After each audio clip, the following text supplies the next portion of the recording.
Some people grow up with a whole heap of friends. Others are lucky to have just one. I am, simultaneously both. I had all kinds of friends. Jocks, geeks, band nerds, cheerleaders, mathletes. I was a kind of social glue that'd just slip into the cracks. Everywhere I went, people just opened doors for me. But in a way, I only had one friend. Gary was my complete opposite. He was introverted, dark, quiet and, let's be real, not very liked. He was the youngest of 5 siblings, all of whom were very popular. There was a running joke that Gary was an afterthought and just given a random name, that no one really cared for him. Because of this, everyone just called him 5, or O5. To me, he was just Gary. Gary was a sad kid. Every school has one, and you just know things won't work out for them. He had trouble concentrating, trouble making friends, trouble reading, just trouble all over. It was hard to keep up with him at times, but he was also the closest friend I'd ever had. He was an amazingly attentive listener, and he had this ability to always make me see things differently. I believe that people who truly know sadness are the ones best suited to cheer you up. They know what you need to hear. So, Gary and I were best friends ever since kindergarten. We did everything together, everything from birthday parties to watching lazy Sunday cartoons after a sleepover in our PJs. Our families were friends too. And we'd take joint trips out to Silver Bay or swim at the Black Beach. Almost half of all pictures of me as a kid has Gary poking out in the background or standing next to me, always with that same emotionless face. Still, to me, I can see what he's really feeling in those photos. It is subtle, but it is there. You just have to look at the eyes. As we grew older, things got harder. We ended up in different high schools and couldn't see each other as often. Gary started smoking, and he was more alone than ever. Without me around, people were quick to pick on him. It was brutal. The worst thing was when they covered his new sneakers in a kind of flammable skin cream. As Gary stomped out a cigarette, his shoes ignited. The fire burnt his legs bad, and he had to roll around in the showers to put them out. He had to spend the night in hospital with 2nd-degree burns, and some 3rd-degree burns on 3 of his toes. I came to see him in the hospital that day. He'd been put on an IV, had his legs bandaged, and given strong painkillers. No one else came to visit him. His mum had been there for a short while, just to make sure her insurance covered the damages, but then she had to rush off to her second job. I was the one who spent most of the time with Gary that day, and he barely said a word. His fancy new sneakers had been left in the shower, nothing more than rags. He'd only used them for about a week. I decided I would stay there until I was done with my homework, so I didn't leave until late in the evening. At around 8 o'clock, I was about to go. As I stood up, I noticed Gary just staring into the ceiling, fully awake. "I just had the most amazing dream," he muttered. I stopped, halfway out the door, and turned around. "I'm so happy. I'm just so happy," he continued. I've never felt like that." "Gary, are you okay?" I asked. He turned to me, his eyes unblinking. He had a large, wide-mouthed smile on his face. He never smiled like that. There were streaks of tears on his cheeks. "The world was ending," he said, "and right there, at the edge, she waits for me. She's right there, and I love her so much." "What was she like?" He leaned back, staring into the ceiling with a grin. "She was fucking terrifying."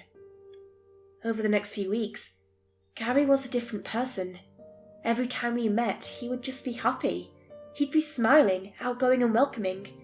It almost looked fake, like he was wearing an off-brand copy of his own face. He had to spend some time in a wheelchair to put weight off his feet, but that didn't seem to bother him. He'd spend hours on his laptop, completely consumed by whatever. He started making illustrations. Some were drawings, others were digital photo edits. They had all the same elements, the shadow of a single person, standing in front of an enormous full moon. Pieces of debris would be floating in midair. The same image would follow him like a ghost, and he'd depict it in 1,000 different ways. But high school doesn't last forever. We graduated in the year 2000, at the turn of the century.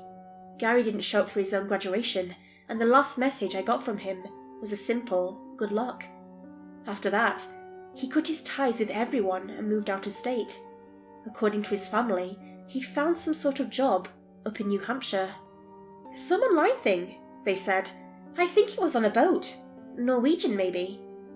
I knew I'd miss him, but at least he seemed happy. Over the years, I've thought a lot about Gary. I've wondered about what happened to him that night in the hospital, and how it changed his life. My life, however, would go in a completely different way.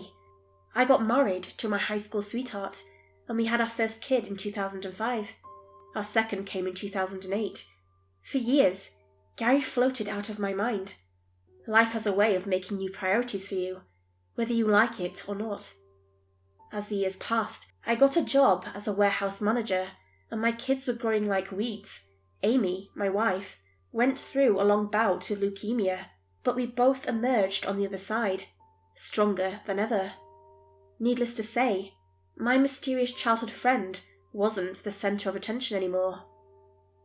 It wasn't until the start of the COVID pandemic that Gary suddenly crashed back into my life, completely by happenstance.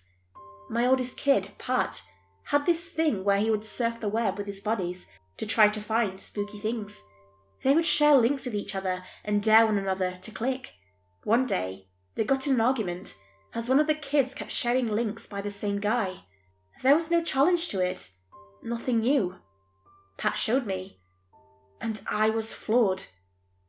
It was a collection of images, poems, short stories, music, all kinds of things. It was all just terrifying. Vivid images of people disintegrating against the background of a full moon. Music that sampled screams and moans of the dead and dying. At first I thought it was all just fake, but I wasn't entirely sure. I figured it was some kind of world-building exercise. However, the name of the author was prominent in every single piece of work. I'd recognise that username anywhere. 05. Gary. And many of the images looked eerily familiar. The collection was called I Love the End of the World. It was originally on Instagram, but there were links to it all over Reddit. Hell, there were TikTok reaction videos to people listening to the spooky music he'd made. I saw a clip of 2 young teenage girls listening to the piece Don't Blame the End, and they just broke down crying. It was just depressing. It didn't surprise me that this all came from Gary. I've seen a few of his stories on the subreddit No Sleep, actually. I think he used to post there. On a whim, I sent him a direct message. I asked if it was really him and if he felt like catching up. About an hour later, he got back to me. Not only was it him, but he was eager to meet up. He'd come a long way from the sad kid I grew up with, and he was actually working with a small publisher to get his work out. It was all very niche, but hey, he was making good money. For his next art book, he was considering coming back to his hometown for the release party. I told him I'd be first in line. Sadly, his book release came at the height of the COVID pandemic. It was probably the worst possible timing, and Gary told me he wouldn't be doing a tour. Instead, he just wanted to visit some friends and family during his downtime, and I was the last person on that list. We reserved a date at the end of November 2020. I met Gary on a Friday afternoon in late November. After all these years, he still had that fake smile on his face. It rubbed me the wrong way, like he was hiding something. I knew what he was supposed to look like, so seeing him like that just felt disingenuous. He had lost a lot of weight over the years, but gained a lot of hair. I could have sworn he had the same kind of black clothes he did back when we were teenagers. It was the same old Gary, just new packaging. Oh, and a fancy moon-shaped belt buckle. Or maybe some kind of Cyclops' eye. We hugged, small-talked, and got in my car. Gary pulled out a six-pack from his backpack and lit a cigarette. I didn't feel like stopping him, even though my wife would have something to say about our car smelling of tobacco. "You gotta stay in the moment," Gary smiled. "It's the end of the world, buddy." This time, his smile seemed genuine. We drove out to Silver Bay. We decided to have a couple of beers out on Block Beach and just chat the day away. It was perfect, in a way. Our dads would always bring a couple of beers every time they drove us out there as kids, and now we'd be the middle-aged men, in the same cheap chairs. Both our families had shrunk over the years, so this was our way of paying our respects and reconnecting, all at once. Our dads weren't around anymore, and our mothers were barely the same people. Time takes its toll. Gary never had kids. He had lovers and girlfriends, but he could never commit to any of them. Instead, he just dug deep into his art, and that made him a pretty penny. Apparently, there are no less than 3 different streaming services who've bought the rights to some of his short stories, and one of his older stories was adapted as part of a horror anthology. He used a pseudonym though. I'm sure some of you've seen it. Once we got out to Block Beach, Gary pulled out the chairs. In late November, not a lot of people go to the beach, apart from a jogger or two, or someone walking their dog. It was empty. It was just us and Lake Superior. Gary plopped down in his chair and invited me to join him. We cracked open our beers and held them up to the lake. "To the end," said Gary. "To new beginnings," I added. "Sure," he nodded. "New beginnings." "Gary, I got to ask about the moon. You've been drawing the same thing for decades." "Everyone always asks about the moon, you know, but it's the wrong question." "How come?" Gary turned in his seat and smiled. He glanced at me, waving his beer can around like a conducting baton. "Why does no one ask what it is? You just assume it is a moon." "It isn't." "Do you remember that night in the hospital?" I did, vividly. The first time I'd actually seen him smile, the same way he still did. "I fell in love that night. The most beautiful woman I've ever seen, right there, at the end of the world." "How come you've never drawn her then?" "I always draw her. You just don't see her the way I do." I just kept silent and watched him. He rolled his eyes. "That's no moon," he said. "That's her eye." He turned back to the lake. "And it is goddamn beautiful," he added. Gary crushed his can and picked up another beer. He lit a cigarette and leaned back in his chair. "It really is the end, you know," he said.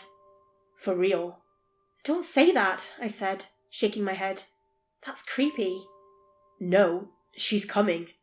I asked her to, and when she does..." He snapped his fingers. "Lights out." "Why would you want to end the world, Gary?" "Love, buddy." Gary smiled. "I've never really felt it, but right there with her. There it is. Just that one last, perfect moment of love.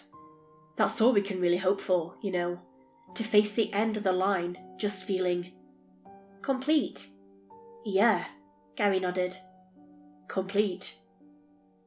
He got up from his chair, leaving his half-full beer can behind in the sand. He walked down the beach and dipped his feet in the water. Curious, I followed him. I didn't even notice the tide growing taller, going from his feet all the way up to his knees.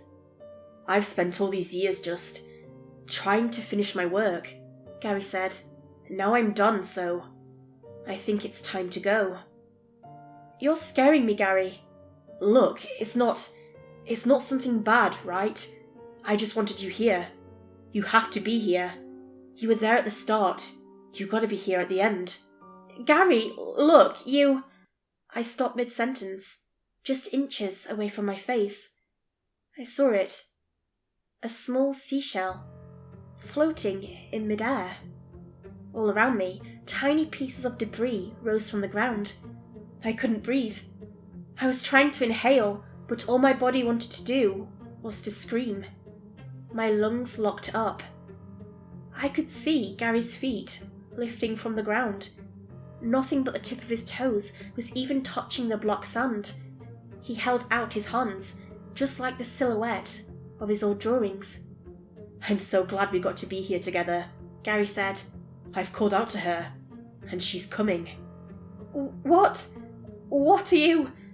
I forced air into my lungs, choking on a few grains of sand. I started coughing, my eyes watering. The hair on my arms was standing up. I felt a sudden cold, followed by a searing warmth. I opened my eyes and was met with the brightness of a full moon rising out of the dark waters. Gary was right. That was no moon. A single pale eye, more like a luminescent diamond. It was blindingly bright, casting a vague hint of the body attached to it in the darkness behind it. Chunks of sand were falling into the ocean, breaking the surface in thick splotches. It was at least 25 feet tall, and still rising out of the sand. I was just seeing the head. Gary was entranced, smiling from ear to ear. Finally, he was happy. I had to do something. It felt like dream logic at the time. I wasn't thinking rationally.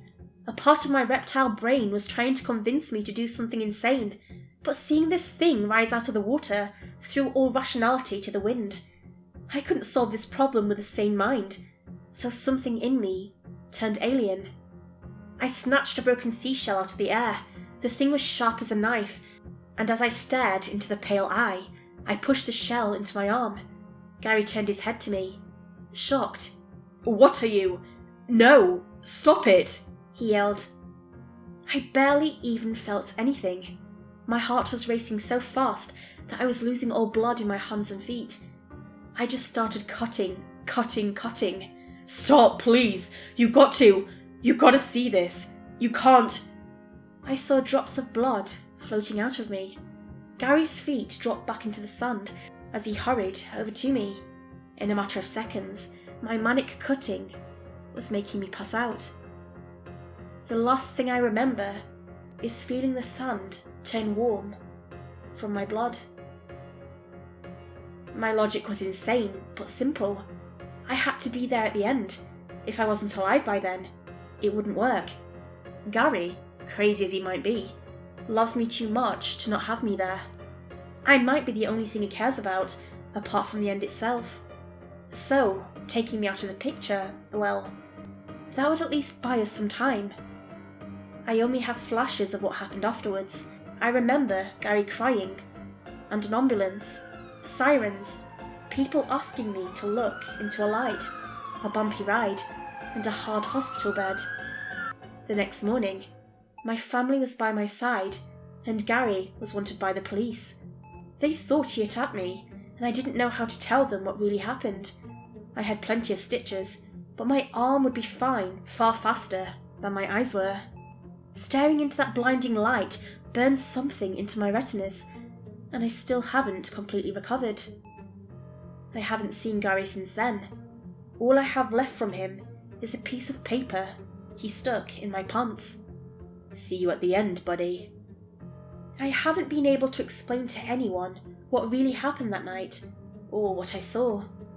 I have this feeling that Gary is going to come back someday. He's not going to give up on the only true love of his life. Next time, I don't think he'll take any chances. He'll keep me alive, and he'll make me watch. So, for when that day comes, I've got a gun. It's right here. If push comes to shove, I'll stop this. Him or me. Someone has to go.